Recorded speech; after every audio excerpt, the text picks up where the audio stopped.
Joy to the world, the Lord is come. Let earth receive her King. Let every heart prepare him room. And heaven and nature sing, and heaven and নমস্কার বন্ধুরা, happy home চ্যানেলে আমার সমস্ত বন্ধুদেরকে অনেক অনেক স্বাগত জানিয়ে সকাল সকাল একটা ব্লগ শুরু করলাম। আর তার সাথে আজকের ব্লগটা একদম স্পেশাল হতে চলেছে, কারণ আজকে হচ্ছে 25শে বৈশাখ, বিশ্বকবি রবীন্দ্রনাথ ঠাকুরের জন্মদিন। তোমরা আমার সঙ্গে থাকো, পুরো ব্লগটার সঙ্গে দেখতে থাকো, পুরো ব্লগটা বুঝতে পারবে। আজকের দিনটা যেরকমভাবে কাটছে সেরকমটাই তোমাদের সাথে শেয়ার করার চেষ্টা করব। সকালে টিফিনের জন্য একটা ডাল রান্না করছি, তার জন্য দেখো আলুও আমি কেটে নিচ্ছি। তো আলু দিয়ে ডালটা রান্না করব। মুগ ডাল সেদ্ধ করে নেব আগে কড়াতে। মুগ ডালটা ভালো করে দেখো শুকনো অবস্থায় ভেজে নিচ্ছি, তারপর আমি জল দিয়ে ভালো করে ধুয়ে নেব। আর আলুটাও আমি কেটে নিয়েছি। আলু ডাল একসাথে সেদ্ধ করতে বসিয়ে দেবো অল্প নুন আর একটু হলুদ দিয়ে। মুগ ডাল সেদ্ধ করার আগে শুকনো অবস্থায় যদি একটু ভেজে নিয়ে তারপর সেদ্ধ করা হয় না, ডালের টেস্টটা কিন্তু খুব সুন্দর আসে আর স্মেলটাও খুব সুন্দর হয়। তার ফাঁকে আমি চাও করে নিয়েছি, আমি এখন চা খাবো। কিছুদিন আগে আমার শরীর খারাপ হয়েছিল, তো ডাক্তারের চা খেতে নিষেধ করেছিল, খাচ্ছিলাম না। তো এখন কিন্তু আমার শরীর একদম ঠিক হয়ে গেছে। আবারও আমি আগের মতো অল্প অল্প করে সকালের দিকে চা খাই। সে একটু বায়না করছিল চা খাবে বলে, তো ওকেও চা দিলাম। চা খেতে খেতে দেখো এদিকে ডালটা সেদ্ধ করতে তো বসিয়ে দিয়েছিলাম, ডাল সেদ্ধ হয়ে গেছে। আর অন্য একটা কড়াতে আমি ডালের জন্য যে মশলাটা, আদা পেঁয়াজ রসুন বাটা, যা যা মশলা লাগে গুঁড়ো মশলা দিয়ে মশলাটা কষে নিয়ে এইবার মশলাটা ডালের সাথে মিশিয়ে দিলাম। হয়ে গেল আমার কুইক ডাল রান্না। ব্লগের শুরুতেই তো তোমাদেরকে বলেছিলাম আজ হচ্ছে 25শে বৈশাখ, বিশ্বকবি রবীন্দ্রনাথ ঠাকুরের জন্মদিন। তো আজকের দিনটা তো একদম স্পেশালি একটা দিন। তো সেই স্পেশাল দিনটাকে আরও স্পেশাল করার জন্যই দেখো শিয়া হচ্ছে শাড়ি পরে স্কুলে যাচ্ছে। শিয়ার স্কুলেতে একটা নাচের প্রোগ্রাম আছে, তার সাথে কবিতাও বলবে।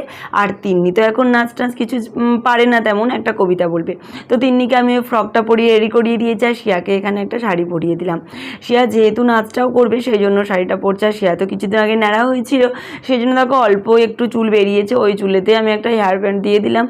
আর হচ্ছে এছাড়া তো আর কিছু করাও যাবে না, কিন্তু বায়না করছে নাচ করবার। আজকের দিনটা যেহেতু একটা স্পেশাল দিন, এই দিনে বাচ্চারা কবিতা নাচ গান এগুলো করা তো একান্তভাবেই দরকার, ওই জন্য আমি আর নিষেধ করলাম না। শিয়া যে নাচটা করবে, তো আমি ওকে রেডি করিয়ে দিলাম। তো দেখো তিনজনে রেডি হয়ে গেছি। এইবার আমি দুই মেয়েকে নিয়ে চলে যাব স্কুলে। আর ওখানে দেখো ওদের ঠাম্মি ওদেরকে আম খাচ্ছে। আর জানো বন্ধুরা, হচ্ছে আমাদের স্কুলটা না আমাদের বাড়ি থেকে খুবই কাছে, আর খুবই ছোট একটা স্কুলেতেই পড়ে শিয়া তিন্নি দুজনে। তো বিশেষ কিছু অনুষ্ঠান হবে না, ওদের স্কুলেতেই ওদের স্যারেরা একটা ছোট্ট করে অ্যারেঞ্জমেন্ট করেছে বিশ্বকবি রবীন্দ্রনাথ ঠাকুরকে সম্মান জানানোর জন্য। তো অতটুকু ওদের হবে। ওদের স্কুলে 2-4 জন হয়তো নাচ করবে।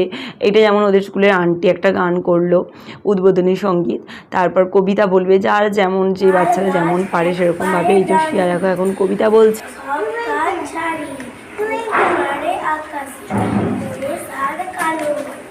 তিন্নি ছড়াটা এতটাই ছোট ছিল যে আমি ক্যামেরা অন করতে করতেই ওর ছড়া শেষ।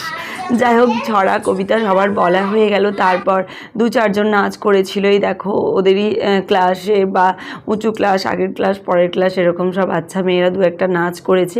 তারপর শিয়াও একটা করেছে। শিয়া হচ্ছে মনোমোর মেঘেরও সঙ্গী, এই গানের নাচটা করেছিল। তো আমি অল্প অল্প করে ভিডিওর মধ্যে তোমাদের সাথে শেয়ার করছি।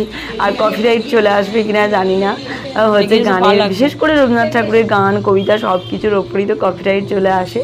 তো আমি চেষ্টা করলাম তোমাদের সাথে অল্প অল্প করে শেয়ার করার। আর ওদের স্কুলটা যেহেতু খুবই একটা ছোট স্কুল, তেমন হাইফাই বড় স্কুল না, তবে হ্যাঁ বেসরকারি স্কুল, তার মধ্যেই কিন্তু ওদের স্যার যতটা পেরেছে স্যার ম্যাডামরা চেষ্টা করেছে সুন্দরভাবে অনুষ্ঠানটা করার। তো সেরকমভাবেই করেছে। চলে এসেছি বাড়ি। তারপরে দেখো বাড়ি আসা মাত্র শিয়া শাড়িটারি চেঞ্জ করে নিয়ে দেখো খেতে বসে গেছে। আর শিয়ার কিন্তু এখনও পরীক্ষাও চলছে। তো বুঝতেই পারছো আমি এখানে দেখো সকালবেলা তো ডাল রান্না করে চলে গিয়েছিলাম সকালে ব্রেকফাস্টের জন্য। তারপরে আমি এই যে সবজি কেটে নিচ্ছি, রান্না করব। খুব তাড়াতাড়ি করে রান্নাটা কমপ্লিট করে নেব। তারপর স্নান করা আছে, পুজো করা আছে, বাচ্চাদেরকে স্নান করানো খাওয়ানো এগুলো তো আছে। আর এত কাজের মধ্যে দেখো তোমার দাদাভাই আবার সজনা শাক নিয়ে এসেছে। এই সজনা শাকগুলো আমাকে এখন বাছতে হবে। তো বাছা হয়েও গেছে। আর সজনা শাকগুলো আজকে ভাজাও করব। তারপরে দেখো মাছও নিয়ে এসেছে অনেক। মাছগুলো হচ্ছে যে আমি এখন ধুয়ে নিচ্ছি। আর বিকালবেলাও কিন্তু শিয়া আর তিন্নি দুজনেরই প্রোগ্রাম আছে। শিয়া যেখানে কবিতা শেখে, তো তোমরা দেখতে থাকো, জানতে পারবে। আর এখানে এখন এখন দেখো কারেন্টের মানে ইলেকট্রিক মিস্ত্রি এসেছে, আমাদের না এসি লাগানো হবে, তো তার লাইনটা করা হচ্ছে। তো রান্না করতে করতে আমি সেটাও একটু ভিডিও ক্লিপ তোমাদের সাথে শেয়ার করলাম, যেহেতু বাড়িতে একটা নতুন জিনিস হচ্ছে, এটা আনন্দেরই একটা কথা, তো তোমাদের সাথে শেয়ার করবো না কীরকমটা হয় বলো। এখানে দেখো রান্নাও কিন্তু তার ফাঁকে ফাঁকে চলছে। শিয়া হচ্ছে যেখানে কবিতা শেখে, সেই কবিতা ম্যাডাম আজকে সমস্ত ছাত্রছাত্রীদেরকে নিয়ে রবীন্দ্রনাথ ঠাকুরকে শ্রদ্ধা জানানোর উদ্দেশ্যে, প্লাস তারও একটা প্রোগ্রাম হবে, এই উদ্দেশ্যে একটা অনুষ্ঠান করবে। আর সেই অনুষ্ঠানে বিকালবেলা 5টা থেকে যেতে বলেছে। আমি তো রান্নাবান্না সমস্ত কিছু কমপ্লিট করে নেব, একদম রাত্রে রান্নাটাও পারলে কমপ্লিট করে নেওয়ার চেষ্টা করছি, যাতে করে বিকালে অনুষ্ঠান মানে বুঝতেই পারছো বাড়ি ফিরতে ফিরতে হয়তো রাত্রি হয়ে যাবে। আর সবটাই যেহেতু আমার ওপর চাপ, তাই সকালের দিকে মানে যখন এই যে দুপুরের দিকটা ফাঁকা পাচ্ছি, ফাঁকার মধ্যে কাজগুলো কমপ্লিট করে নেওয়ার চেষ্টা করছি। আর আমি ঠিক এরকমটাই করি। আর ওখানে দেখো তিন্নি এসে হাই হ্যালো করে দিল তোমাদেরকে, ও কিন্তু বুঝতে পারছে যে ক্যামেরা চলছে, মা ব্লগ করছে, ওই জন্য। আর দেখো আমি এখানে হচ্ছে ঝোল রান্না করেছি, পটল আলু আর হচ্ছে যে আম দিয়ে, মাছ তো অবশ্যই দিয়ে ঝোল রান্না করেছি, সজনা শাকগুলো ভাজা করেছি, আর একটা কি করলাম, সমস্ত সবজি দিয়ে একটা তরকারি বোধহয় রান্না করলাম। আসলে আমি তো ভয়েস ওভার দিচ্ছি, এটা তো 25শে বৈশাখের ব্লগ, অনেকগুলো দিনই হয়ে গেছে, বুঝতে পারছো, তো সব কিছু তো আর মনে থাকতে চায় না আমার। আর ওই যে তরকারির গন্ধ পেয়ে দেখো তোমার দাদাভাই চলে এসেছে, ও জানো তো এরকম একটু গরম গরম তরকারি বলো যাই বলো একটু খেতে ভালোবাসে, তো ওকে একটু দিলাম। তারপরে গ্যাস ওভেন গ্যাস টেবিল ভালো করে মুছে বাসন কোসন যা ছিল মোটামুটি ধুয়ে নিয়ে কী রান্না করেছি সেগুলো তোমাদের সাথে অল্প অল্প করে শেয়ার করে দিচ্ছি। বললাম তো আলু পটল মাছ দিয়ে ঝোল, সবজি টবজি দিয়ে একটা তরকারি করেছিলাম, আর সজনা শাক ভাজা, দুপুরের জন্য ভাত, একটা মুড়ো ভাজা রেখেছিলাম, মুড়ো বলতে মাছের মাথা ভাজা করে রেখেছিলাম। তো রান্নাবান্না মোটামুটি কমপ্লিট হয়ে গেছে, এইবার আমি স্নান করব। আর দেখো এখনও সেই এসি লাগানোর জন্য যে লাইন হচ্ছে, তো কাজ কিন্তু এখনও চলছে। তার ফাঁকে আমি শিয়া তিন্নিকে দুজনকে স্নান করিয়ে দিয়েছি। আর শিয়া তিন্নি কী করছে জানো বন্ধুরা, বাড়িতে দেখো রবীন্দ্র জয়ন্তী পালন করছে, রবীন্দ্রনাথ ঠাকুরের একটা ছোট্ট মূর্তি কিনেছিলাম পয়লা বৈশাখের দিন, তো সেই মূর্তিটাকে দেখো সুন্দর করে বসিয়েছে ফুল টুল দিয়ে, নিজেরাই গান করছে, গুল্লু কবিতা বলছে। দেখো শিয়া গান করলো একটা রবীন্দ্রনাথ ঠাকুরের উদ্দেশ্যে, এখানে গুল্লু কবিতা বলছে, তিন্নি আবার ছড়া বললো। ওরা বাড়িতেই রবীন্দ্র জয়ন্তী কত সুন্দর করে পালন করছে। তো বাচ্চাদের কিন্তু এগুলো আমরাও ছোটোবেলাতে করতাম জানো বন্ধুরা, তো ওদেরকে দেখে আমারও খুব মনে পড়ছিল আমার ছোটোবেলার কথাগুলো। তো তোমরাও কী করতে বলো বন্ধুরা, কমেন্ট করে কিন্তু আমাকে অবশ্যই জানিও।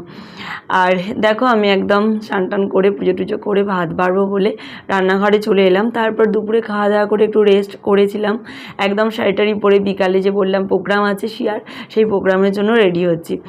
আর এই প্রোগ্রামে শাড়িটারি কিছু পরতে হবে না, ওদের কবিতার যে আন্টি বা ম্যাডাম বলে দিয়েছে যে বাচ্চাদেরকে সাদা চুড়িদার পরিয়ে আনতে, আর আমাকে লাল পাড় সাদা শাড়ি। তো এই যে তিন্নিকে চুড়িদারটা পরিয়েছি জানো বন্ধুরা, এই চুড়িদারটা না শিয়া যখন ছোট ছিল, ছোট্টবেলায় নাচ করতো, তো তখনই বানিয়েছিলাম। তো চুড়িদারটা না এখন তিন্নির গায়ে দেখো কত সুন্দর হয়ে গেছে। লেগিংসটা কিন্তু আমাকে কিনতে হয়েছে, লেগিংসটা কিন্তু শিয়ারটা হয়নি, কাটারটা কেটে গেছে। আর দেখো তিন্নিকে কত সুন্দর মানিয়েছে। আর শিয়াকেও একটা চুড়িদার পরিয়ে দিয়েছি, শিয়ারও ওই চুড়িদারটা 1 বছর আগে আমি করিয়েছিলাম, যেহেতু শিয়া নাচ শেখে। আর আমাকে তো বললাম লাল সাদা একটা শাড়ি পরতে বলেছে, ওই জন্য আমি ওই শাড়িটা পরেছি, তার সাথে একটা লাল ব্লাউজও পরে নিয়েছি। তো প্রত্যেক মায়েদেরকেই বলেছে লাল পাড় সাদা শাড়ি পরতে, আর আমি এই যে শিয়াকে একটা ওড়না দিয়ে দিচ্ছি। আর বললাম না নাচটাও করবে, তো সেই জন্য ভাবলাম চুড়িদার পরেই নাচটা করবে, কিন্তু শুধু চুড়িদারটা পরে নাচটা করলে কেমন লাগবে, ওই জন্য ওড়নাটা আমি হচ্ছে দিয়ে দেখে নিচ্ছি যে ওড়নাটা নাচ করার সময় ওড়নাটা পরিয়ে দেবো, তাহলে লুকটা সুন্দর লাগবে। ওখানে তোমার দাদাভাই রেডি হয়েছে, আমাদেরকে নিয়ে যাবে। আমরা দেখো 3 জনে একদম ফুল রেডি হয়ে গেছি, আমাদেরকে 4:45টায় সেখানে গিয়ে পৌঁছাতে বলেছে। তো আমরা কিন্তু ঠিকঠাক 4:45টার সময় পৌঁছে গেছি। আর দেখো শিয়া তিন্নির সাথে কেমন মজা করছে একটা লাইট নিয়ে। শিয়া কিন্তু সেখানে কবিতাও বলবে, আর তিন্নি হচ্ছে ছড়া বলবে কিনা এখন জানি না। তো দেখো আমরা যেখানে অনুষ্ঠান হবে সেখানে চলে এসেছি। আর এখানে যে ম্যাডাম অনুষ্ঠানটা করছে তার একটা বিশেষত্ব হচ্ছে কি বলো তো, আমাদের যে পৌরসভার মানে হচ্ছে যে রাস্তা আছে, সেই রাস্তাতে রোডেতে স্থানে মানে জায়গায় জায়গায় অনুষ্ঠানটা করবে। মনে করো কিছু বাচ্চা একটা জায়গায় দাঁড়িয়ে রাস্তার দাঁড়িয়ে কবিতা বললো, নাচ করলো, আবার কিছু বাচ্চা আবার একটু আগিয়ে গেলাম রাস্তাতেই, আগিয়ে গিয়ে সেখানে আবার দাঁড়িয়ে কিছু বাচ্চা কবিতা বললো, নাচ করলো। তো এরকম রাস্তার মাঝখানে দাঁড়িয়ে অনুষ্ঠানটা ম্যাডাম করিয়েছিল, তো বেশ ভালো লাগছিল। এখানে তো মানে কোনো স্টেজ বা কোনো যে এই দর্শকগুলোর মধ্যেই সীমাবদ্ধ এরকমটা ছিল না, যে কেউ দেখতে পারবে রাস্তা থেকে যারা যাচ্ছে, অজানা অচেনা মানুষ। আর সত্যি কথা বলতে এরকম রাস্তার মাঝখানে দাঁড়িয়ে যারা পারফর্ম করছে, আমি বাচ্চাদের কথা বলছি, তাদের কাছে কিন্তু অনেকটাই টাফ। আমরা যতটা সহজভাবে ভাবছি যে এটা কী ব্যাপার আছে, রাস্তার মাঝখানে হলেই বা পারফর্ম তো করবে, কিন্তু না, রাস্তার মাঝখানে দাঁড়িয়ে যে কোনো পারফর্ম করা অতটা কিন্তু সহজ না, যতটা সহজভাবে দেখো এই বাচ্চাগুলো করছে। আর নাচ কিন্তু হচ্ছে কবিতার ম্যাডাম তো নাচ তো করায় না, কবিতায় শেখায় সবাইকে, কিন্তু ম্যাডাম বলে দিয়েছিল যে যারা যারা নাচ জানো তারা একটা করে নাচ করবে, তাহলে কবিতার ফাঁকে ফাঁকে নাচটা যদি করে বাচ্চারা তাহলে কিন্তু ভালো লাগবে। তো এখানে দেখো শিয়া কবিতা বলছে, শিয়া হচ্ছে তালগাছ এক পায়ে দাঁড়িয়ে কবিতাটা বলছে।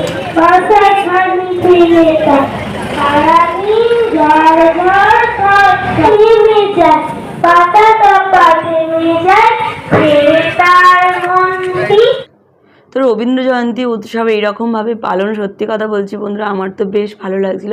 2-3 জন করে কবিতা বলছিল, মাঝে একটা করে নাচ, আবার যে যে গান টান জানে গানও করছিল, তো বেশ ভালোই লাগছিলো। যাই হোক, এখানে একটা পর্বের অনুষ্ঠান শেষ হওয়ার পর দেখো এরকমভাবে লাইন ধরে সবাই মিলে চলে যাওয়া হচ্ছে আবারও একটা স্থান, যেমন আমাদের খরার লাইব্রেরি আছে, লাইব্রেরির কাছে আবারও হবে একটা অনুষ্ঠানের একটা পর্ব আর কি। তো সেই উদ্দেশ্যে আবারও দেখো যাত্রা শুরু হয়ে গেছে। এখন আমরা সবাই লাইন ধরে হেঁটে হেঁটে আমাদের যে পৌরসভার লাইব্রেরি আছে লাইব্রেরির কাছে যাব, তো সেখানেই যাচ্ছি। এই বছর রবীন্দ্র জয়ন্তীটা কার কেমন কেটেছে অবশ্যই কিন্তু আমাকে কমেন্ট করে জানিও তো বন্ধুরা। আমার তো বেশ ভালোই মজাতেই কেটেছে। আর দেখো এই যে হচ্ছে শিয়ার কবিতার আন্টি, তোমাদের সাথে আলাপ করিয়ে দিলাম। শুধুমাত্র শিয়ার কবিতার আন্টি তা কিন্তু না, আমার একজন খুব ভালো বান্ধবীও বলতে পারো। এইবার দেখো বন্ধুরা শিয়ার নাচের পারফর্মটা হচ্ছে, তো শিয়া এখন নাচ করছে, তোমরা দেখো।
এইখানে দেখো বন্ধুরা অনেকটা কিন্তু সন্ধ্যা হয়ে গেছে। তো লাইব্রেরির কাছে অনুষ্ঠান শেষ হওয়ার পর আবারও পরের পর্বটা করার জন্য আমরা এখান থেকে চলে যাব।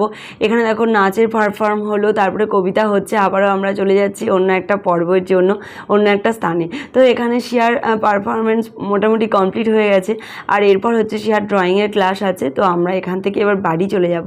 সেটা বলার পর দেখো ওদেরকে দুজনকেই মিষ্টির প্যাকেট দিয়েছে শিয়া তিন্নি দুজনকেই। তিন্নি যেহেতু কবিতা শেখে না, তো ছড়া কিছু বললে হয়তো হতো, আমি আর তেমন কিছু বলতে দিলাম না, তার কারণ ছোটো বাচ্চা তো, তারপরে অনেক বাচ্চা ছিল পারফর্ম করার মতো।